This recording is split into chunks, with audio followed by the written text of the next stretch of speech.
Mom had 3 daughters in a row. The doctor told her that her body couldn't handle another pregnancy. If she got pregnant again, it might be her last chance. To ensure a male child, Mom started frantically searching for folk remedies, old wives' tales, anything that promised a son. She disappeared for 3 days. When she came back, there was something strange flickering in her eyes, a gleam that made my skin crawl. That night, she did something she'd never done before. She gave me and Becky, my middle sister, each a piece of candy. Girls, she said, her voice unusually soft, you know how much I want a son. In this town, without a boy, we'll always be nothing. People will always look down on us. Becky blinked those big eyes of hers, too big for her thin, underfed face, and popped the candy straight into her mouth. She looked up at Mom with that eager-to-please expression. Yes, Mom, she mumbled through the sweetness. We want a little brother, too. The candy sat in my palm. Something told me not to eat it. I swallowed hard and nodded seriously. Mom, I know you'll have a son. Mom looked at me with approval. I fell asleep in a haze. The next morning, I woke to the news that Becky had drowned in the creek while playing. I was devastated, but Mom was eerily calm. She brought home something fashionable for a small town like ours, a cremation urn, except the urn was empty. Then Mom handed me a canister labeled formula and told me to mix her a cup every day until my brother was born. Ever since Mom started drinking that formula,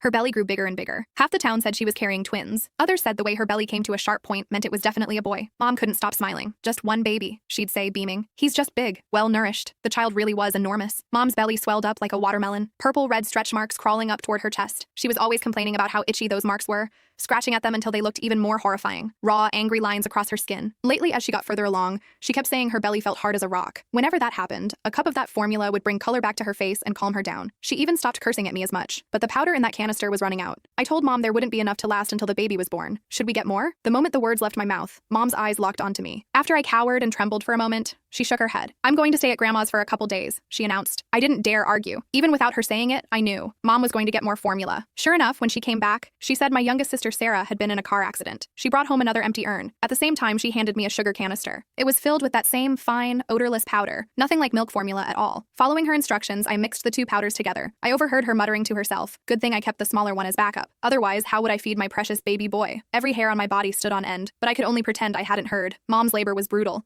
The baby was too big, but she insisted on a natural birth. Better for the child, she said. They had to cut her to get him out. I watched the blood drip, drip, drip onto the floor. The baby was indeed a boy. He weighed 12 pounds, fat and plump, not like a newborn at all, more like he'd already been fattened up for months. The moment my brother was born, our old black dog outside started barking at the house like crazy. The midwife said it was the black dog announcing good fortune. She rattled off all kinds of auspicious sayings. Mom's grin stretched from ear to ear as she nursed the baby. That dog barked all night long. Nobody in the house could sleep. Late that night, I snuck over to the window to look. The dog was tied up far from the house, but it was facing Mom's room, whimpering every now and then like it was heartbroken. My brother didn't cry, didn't fuss. He'd eat and sleep, that's it. Dad and Mom kept saying he was their lucky star, their good boy. Not like us girls. We came into the world to collect debts, screaming our heads off from day one. Mom's belly deflated like a punctured balloon after my brother came out, but it looked wrong, like there was still something in there. Click the link in my bio to get the full story for free.